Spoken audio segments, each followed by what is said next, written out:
about AC, we Yeah. watched a kind of biopic last night, Lamborghini, Ferrucci Lamborghini. Anyone who knows anything about cars is familiar with the exotic car brand Lamborghini and the bull logo. What made me think of Lamborghini? He survived World War II, which I imagine. You talk about Lamborghinis. Well, AC. The connection is AC. He was very skilled. He started. So he survived World War II, which I would imagine back in that time, if you come home and whatever side you're on, your losing side, winning side, when the soldiers come home, they were so happy, I survived. I didn't die. And he came home, and one of his jobs when he was in the military was mechanic, and he had learned a lot how to be a great mechanic. And his dad and brothers ran a farm, and he didn't want to do that. He invented a tractor. At post-World War II, everybody was all excited. The war's finally over, and economies are booming, even in Italy.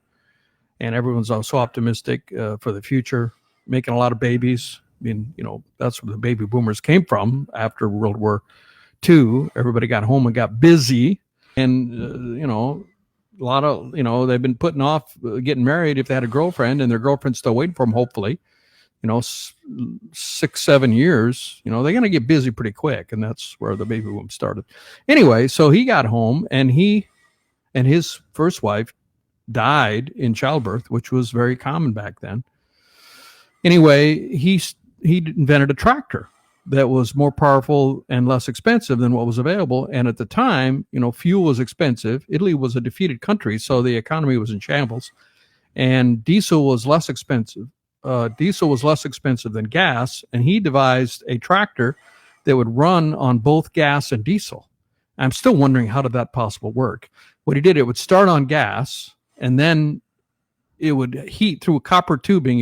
The manifold would be hot, and it would heat up the diesel so that it could be used in the same engine. That blows my mind because, I used to work on a farm and I used to rebuild engines, and there are two completely different types of designs. I mean, a gas engine has a spark plug to ignite it, and a diesel engine just uses extreme compression to make it go off. So that interests me, but I Googled it. It wasn't in the movie, and a lot of times they make stuff up, but I Googled it, and according to the reports that I read, he did do that. He invented a tractor like that. And then he invented a bunch of other stuff. He invented an air conditioning company, which is still apparently in existence. So like you said, let's get a Lamborghini AC. Would they sell off their he sold AC everything off eventually. Okay. But it's all, according to the article, all of those businesses he started are still operational. Engines. And then, of course, most famously, he had a Ferrari car, and he didn't like the clutch in the Ferrari. And he said his tractor clutch was better, and his tractor clutch was the same size and it fit in the Ferrari, and he started modifying his Ferrari to have that clutch. And then in the 60s he launched his own brand, and who's the head guy Ferrari, I forgot his first name, had a falling out that he made fun of him. He said, "You're just a farmer, go back to your farm," and really insulted him. And so there was a competitiveness there. To this day, and I was Googling this today, it just cracks me up. Ferrari is extremely exclusive, especially with the limited edition Ferraris. If you want to buy a new Ferrari, they will do a background check on you, and they will not necessarily allow you to buy the vehicle. And if you do buy the vehicle, there's limitations. You can't modify it. You can't paint it different colors, whatever you choose.